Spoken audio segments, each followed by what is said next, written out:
자, 오늘 놀라운 신분에 대한 감사라는 제목으로 함께 말씀을 한번 나눠보겠습니다.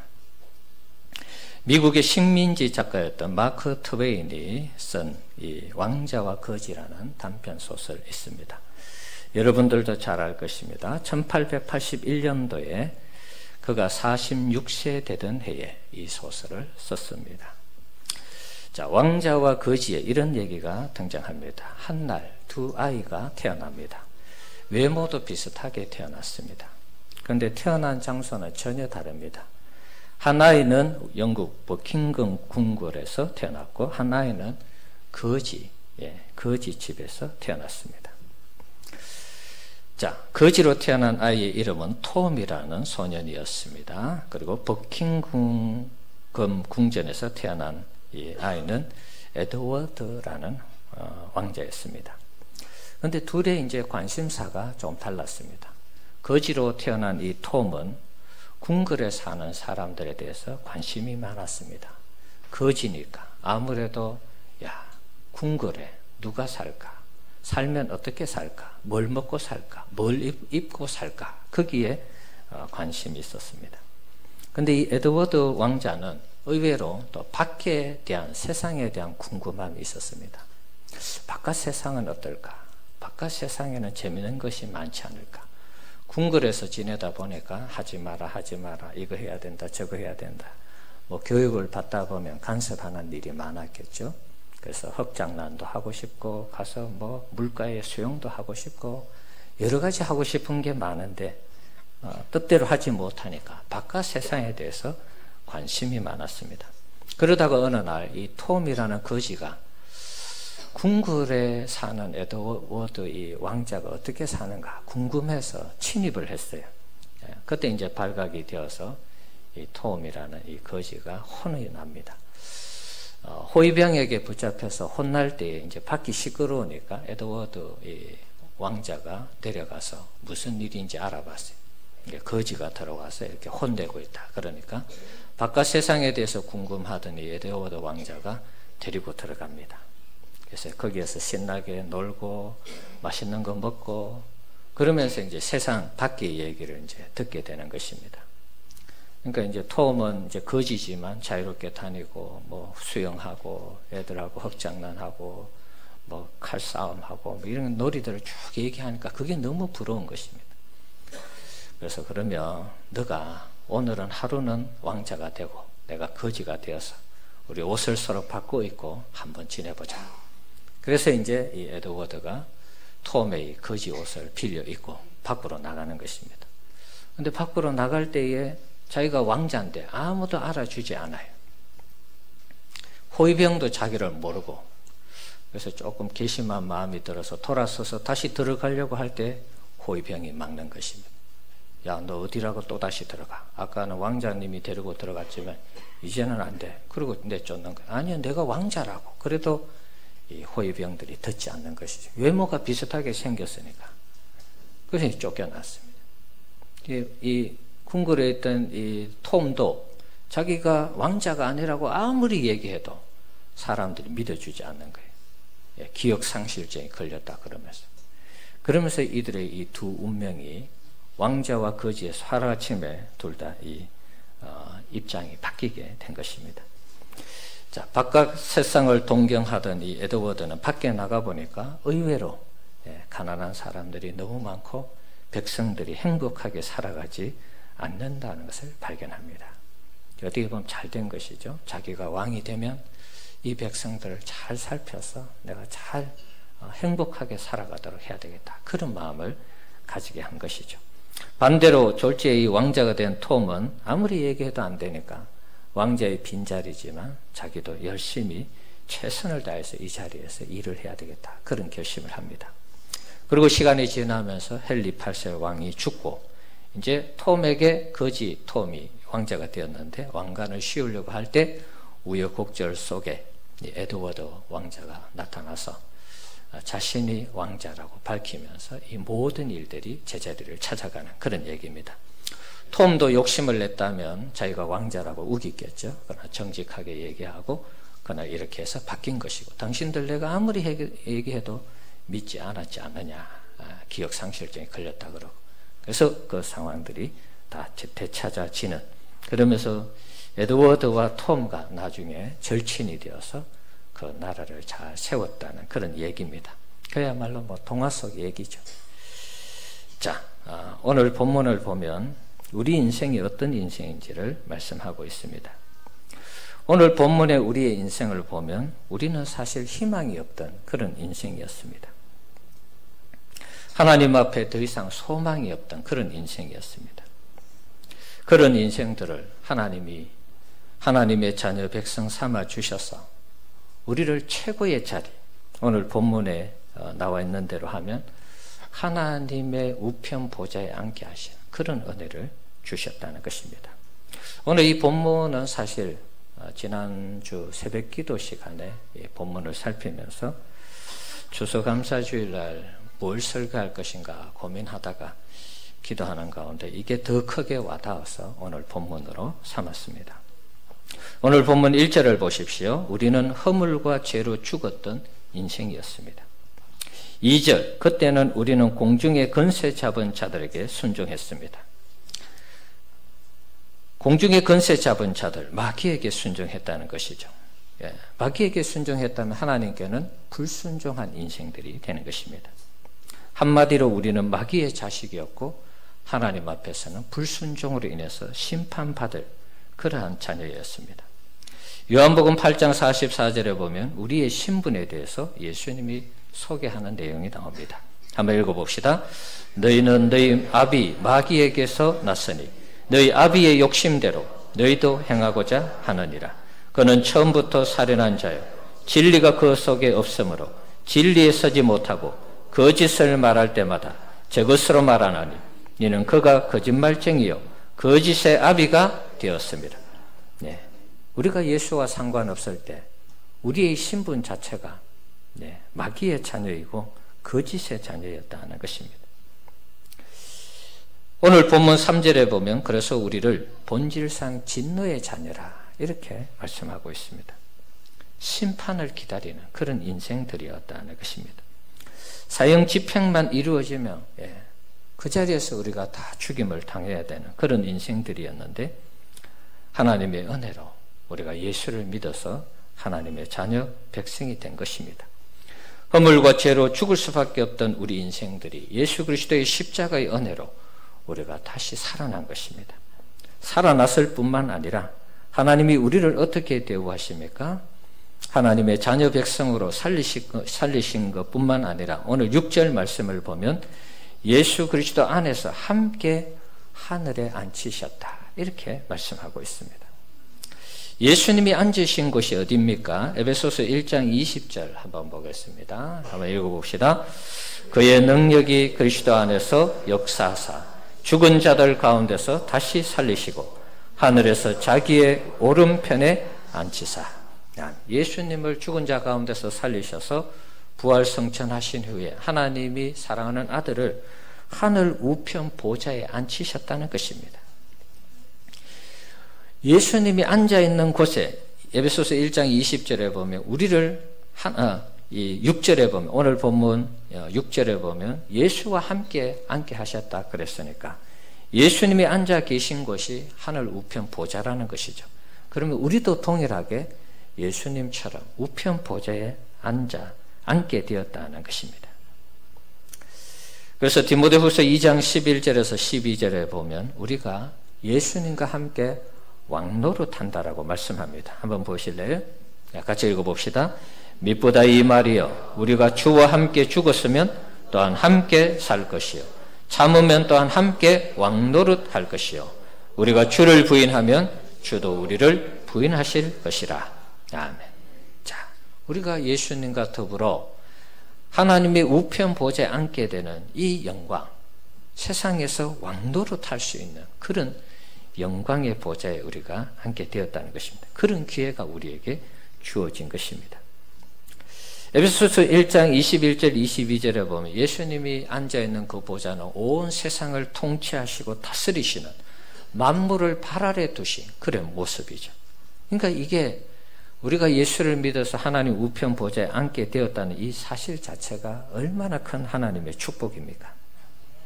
허물과 죄로 멸망받아 마땅할 우리 인생들이 왕노릇하는 하나님의 우편 보좌에 앉게 되었다는 것입니다. 우리에게 엄청난 신분의 변화가 이루어진 것입니다. 거지가 왕자 되는 것이 동화 속의 얘기지만 우리는 허물과 죄로 죽었던 인생들인데, 죽음을 기다리던 그런 인생들이었는데, 어느 날 예수를 믿어서 하나님의 은혜로 하나님의 자녀 백성이 되어서 하나님 우편 보좌에 앉게 되는 이런 영광을 얻게 된 것입니다. 우리 인생의 놀라운 반전이 우리에게 찾아온 것입니다.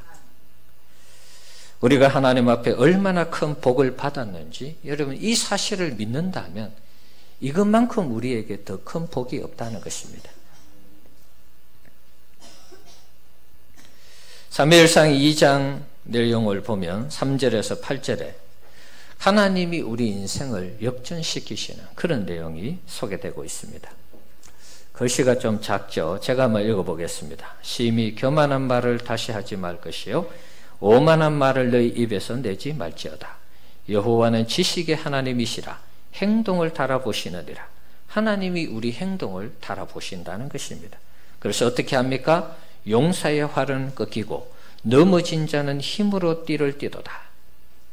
하나님 앞에 잘못된 용사들, 불순종하는 용사들, 죄악의 용사들은 다 그 활을 꺾어버려서 내리막길 인생을 만든다는 거예요. 그런데 넘어진 자는 세상에서 힘들고 어렵고 지치고 고달프게 살아가는 그 사람들, 하나님을 믿고 신뢰하고 하나님을 의지하는 자를 하나님께서 힘으로 띠를 띄워서 그 사람을 오히려 들어 쓴다는 것입니다.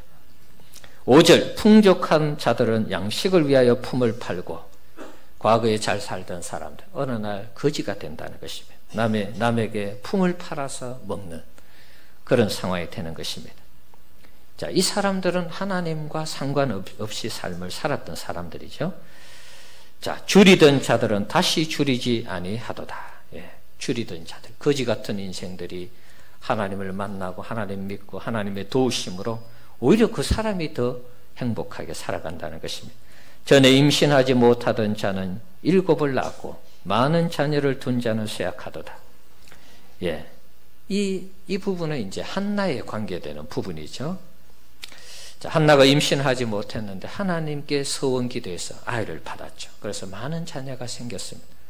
엘가나의 가정에서 분인나에게 계속 학대를 받다가 하나님께 서원하고 기도하고 그 아들 주시면 하나님께 드리겠다고 기도했을 때 한나가 많은 아이를 받았습니다. 역전이 된 것이죠. 자, 6절, 여호와는 죽이기도 하시고 살리기도 하시며 서울은 지옥입니다. 서울에 내리기도 하시고 거기에서 올리기도 하시는도다. 여호와는 가난하게도 하시고 부하게도 하시고 낮추기도 하시고 높이기도 하시는도다. 가난한 자를 진토에서 일으키시며 빈궁한 자를 구름더미에서 올리사 귀족들과 함께 앉게 하시며 영광의 자리를 차지하게 하시는도다. 자, 우리가 정말 죄송하다 표현이 거지 같은 인생들이었습니다. 허물과 죄로 죽을 수밖에 없던 인생, 희망이 없던 인생인데 예수를 믿어서 하나님 자녀 백성 되어서 우리가 하나님 우편 보좌에 앉게 되는 영광을 받게 된 것입니다. 대역전의 역사가 일어난 것이죠. 사무엘상 2장에 나오는 이 역전의 주제는 엘리와 사무엘이 대조가 되고 사울과 다윗이 대조가 되는 것입니다. 물론 분인나와 한나도 대조가 됩니다. 전에는 그들이 떵떵거리며 잘 나갔고 잘 살았고 정말 하나님의 복을 받았지만 하나님을 제대로 섬기지 않을 때 오히려 그들은 내리막길의 인생을 살았고 비참하게 끝이 났습니다. 그러나 여러분, 한나를 또 사무엘을 다윗을 보십시오. 놀랍게 하나님 앞에서 멋있게 귀하게 쓰임 받았습니다. 하나님이 우리 인생을 이렇게 역전시키신다는 것입니다. 예수를 믿는 우리를 하나님이 이렇게 들어서 가난한 자를 진토에서 일으키시는 것처럼 구름더미에서 올려서 귀족들과 함께 앉게 하시는 이런 영광을 우리에게 주신다는 것입니다. 여러분, 이 사실을 믿으시기 바랍니다. 예, 사실 우리가 세상에서 최고로 높은 지위에 올라간다 할지라도 그것은 살아있을 동안에만 해당되는 것입니다. 죽으면 다 끝나는 것입니다. 그런데 우리를 하나님 자녀 백성 삼아주셔서 우리가 죽어서 가는 하늘나라에서도 하나님 우편 보좌에 예수님과 함께 앉게 해주신다니까 얼마나 놀라운 축복입니까, 여러분? 우리의 감사는 어떤 측면에서 이런 하나님 자녀 백성으로 삼아주신 부분에 대해서 우리가 진정으로 감사할 때 그것이 최고의 감사가 아닌가, 그런 생각을 해봅니다. 하나님 자녀 백성보다 천국에 가서 하나님의 우편 보좌에 앉는 그 축복보다 더 큰 축복이 여러분 어디에 있습니까? 비교가 되지 않는 것입니다.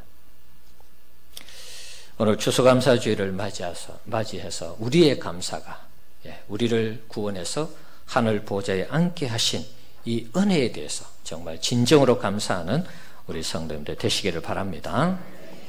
우리의 이 범사 감사가 이런 감사를 기초로 해서 우리가 살아갈 때 더 많은 감사들이 우리에게 주어질 줄 믿습니다.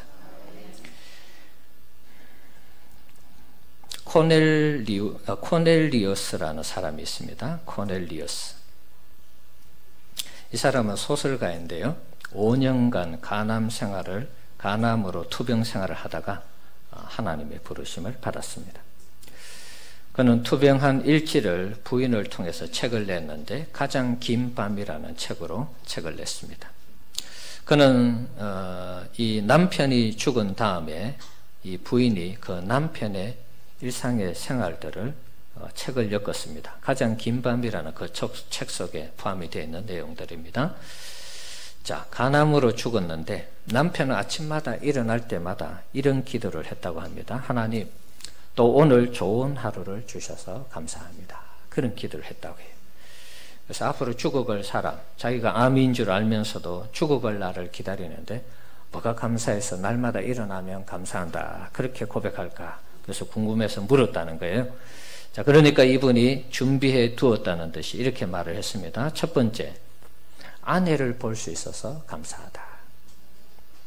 아내를 볼 수 있어서 감사하대요. 여러분, 아내를 보고 남편을 보는 것이 지긋지긋한 분들이 혹 있을지 모르겠어요. 대구에 얼마 전에 제 친한 친구 목사님 또 그 추도일이 돼서 다녀왔습니다. 지난주에. 그 사모님 만나서 이번에 얘기를 들으니까 그렇게 외롭대요. 같이 계시다가 돌아가시니까.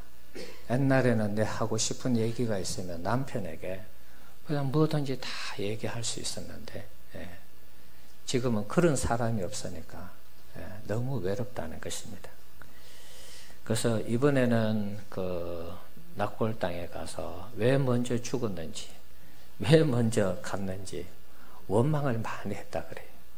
그 이야기를 들으니까 참 마음이 좀 아팠습니다. 아내가 없고 남편이 없을 때 우리가 하고 싶은 얘기들, 자녀에게 못하는 얘기들도 있을 수 있죠. 그래서 귀한 것입니다. 간암에 걸려서 죽어가면서 아내가 옆에 있어서 감사했다는 것입니다. 자, 두 번째는 가족들을 다시 볼 수 있게 되어서 감사했다, 그런 얘기하고요. 세 번째는 병들어 눕기 전에 마지막 작품, 가장 길었던 날을 탈구할 수 있어서 감사했습니다. 네 번째는 병과 싸울 의지의 힘을 하나님께서 주셔서 감사했고요. 다섯째는 주님이 언제나 나의 가까운 곳에 계신 것을 알기 때문에 감사했다는 것입니다. 자, 이분의 감사를 보면 뭐 특별하게 크게 받은 거 없습니다. 크게 이룬 것도 없습니다. 주변에서 이루어지는 일들 속에서 그것을 느끼고 체험하고 경험하면서 감사를 하고 있습니다. 어떻게 보면 지극히 평범한 일들에 대해서 감사를 하고 있는 것입니다. 우리 성도님들 추수감사주의를 맞이해서 물론 이제 뭐 감사할 조건들이 많은 분들은 얼마든지 하나님 앞에 감사하면서 영광 돌려도 괜찮습니다. 그러나 그런 감사의 조건들이 없는 분들은 마음이 조금 뭐 침체가 되고 또 마음이 우울하고 그럴지도 모르겠어요. 최근에 우리 교회 성도님들을 보면 뭔가 이렇게 좀 위축되어 있는 그런 느낌을 좀 받습니다. 여러분, 힘을 내십시오. 늘 우리가 실패하라는 보장이 없습니다. 우리도 늘 감사하면서 하나님을 섬기면 더 많은 감사로 우리에게 채워주실 줄 믿습니다. 금요일 날도 말씀드렸습니다. 바울이 선교를 할 때에 하나님이 보내서 선교하는 곳에 갔지만 늘 좋은 일만 있은 거 아닙니다. 사람이 바뀌고 교회가 세워지고 예수 믿는 사람이 있고 좋았습니다. 그런데 반대로 어떤 일이 있었습니까? 가서 핍박을 당하고 돌에 맞고 유대인들 계속 따라다니면서 욕을 하고 비난하고 괴롭혔습니다. 때로는 강의 위험, 강도의 위험도 있었어요. 어디 복음 전하러 하나님이 보내셨는데 우리로 하여금 강도에 빠지도록 하십니까? 우리가 어떻게 보면 원망할 수도 있잖아요. 강의 위험, 바다의 위험, 죽을 고비를 여러 번 넘겼습니다. 그럼에도 불구하고 바울은 어떻게 했습니까? 계속 전도하고 선교하고 복음 전했습니다. 그랬을 때 에베소 교회가 태어나고 빌립보 교회가 태어나고 데살로니가 교회가 태어나고 계속해서 교회가 탄생한 것입니다. 마찬가지입니다. 우리도 지금은 감사할 조건이 없을지 모릅니다. 그러나 여러분 어떤 형편에 있든지 주변을 보면서 평범한 것, 내게 이것이 없으면 어떻게 될까 한번 생각해 보십시오. 남편이든 가족이든 가정이든 여러분 다니는 직장이든 사업장이든 이게 없으면 어떻게 될까 생각해 보십시오. 우리가 얼마든지 감사할 일들이 많이 있는 것입니다. 그래서 감사할 일이 조금 부족하다고 생각하는 분들도 자꾸 이어서 감사해 가다 보면 언젠가 정말 우리가 감사할 일에 하나님께서 마음껏 축복하시는 그런 역사가 있게 될 줄 믿습니다. 1620년도에 신앙의 자유를 찾아서 청교도들이 메이플라워를 타고 미국 신대륙에 도착했죠. 우리가 잘 알고 있습니다. 많은 사람들이 죽기도 하고 또 그곳에 정착하면서 살아갈 때도 많은 사람들이 풍토병으로 죽었습니다. 절반 이상 죽고 또 그곳에 농사를 지어도 이게 빨리빨리 이렇게 풍년을 맞이하는 그런 일들이 많이 없었습니다. 그래서 힘들 때마다 이 청교도들은 금식 기도를 선포하고 하나님이 우리 가운데 더 강력하게 역사하도록 그렇게 기도했다는 거예요. 그런데 한 해도 아주 어려운 일이 있었다고 합니다. 사람들이 죽고 먹을 것이 없는 그런 상황에서 우리가 또다시 금식 기도하면서 하나님께 기도해야 되지 않겠습니까? 누군가 그런 얘기를 했다는 거예요. 그때 어떤 한 사람이 이런 얘기를 했답니다. 우리가 늘 금식 기도하면서 여기까지 와서 하나님께 구하고 찾고 두드리는 거 했는데 이번에는 그렇게 하지 말고 지금의 상황 속에서 우리가 감사할 거 있으면 감사할 거 찾아서 한번 감사 예배를 드리면 좋겠다. 그런 제안을 했습니다. 지금 식량이 부족하고 유럽보다 편안하지 못하고 우리들의 형제 자매들이 죽어가고 여러 가지 안 좋은 상황이 있지만 그래도 우리는 이 자리에 신앙의 자유와 정치의 자유를 찾아서 여기 왔지 않느냐. 그리고 우리 앞에 광활한 대지가 있지 않느냐. 앞으로 무엇이든지 심으면 정말 놀라운 그런 일들을 우리가 해낼 수 있고 또 건설할 수 있는 일들이 있으니까 우리가 우리 주변의 것을 찾아서 감사하면서 감사 시간을 보내면 좋겠다. 그런 제안이 들어왔습니다. 그래서 거기에 있는 청교도들이 그 이야기를 들어보니까 일리가 있어서 그러면 우리가 한 주간을 감사 주간을 선정해서 이번에는 금식 기도하지 말고 감사하면서 그렇게 지내자 해서 유래가 된 게 미국의 추수감사절이라는 것입니다. 우리 사랑하는 성도 여러분, 여러 가지 많은 일들이 우리 가운데 일어나고 있습니다. 자, 그때 우리가 하나님 앞에 감사하면서 나가면 좋겠습니다. 때로는 힘들어도 어려워도 감사할 것을 찾아서 감사하게 되면 정말 그 감사가 나중에는 놀라운 감사로 이어지게 될 줄 믿습니다. 지금의 미국을 보십시오. 그때 상황, 이제 200년 조금 지났는데 그때 상황과 비교하면 비교가 되지 않지 않습니까, 여러분? 감사의 삶을 살고 하나님 앞에 예배하고 교회를 지어서 하나님을 믿고 의지했을 때 최고의 나라가 되었습니다. 자, 이것이 우리에게 실물 교훈이 되어서 어떤 일이든지 감사하면서 하나님 앞에 영광 돌리시고 혹 마음이 어두워져 있는 분들이 있다면 다시 위로를 받으시고 감사함으로 승리하는 이 한 주간 되기를 주의 이름으로 축원합니다. 기도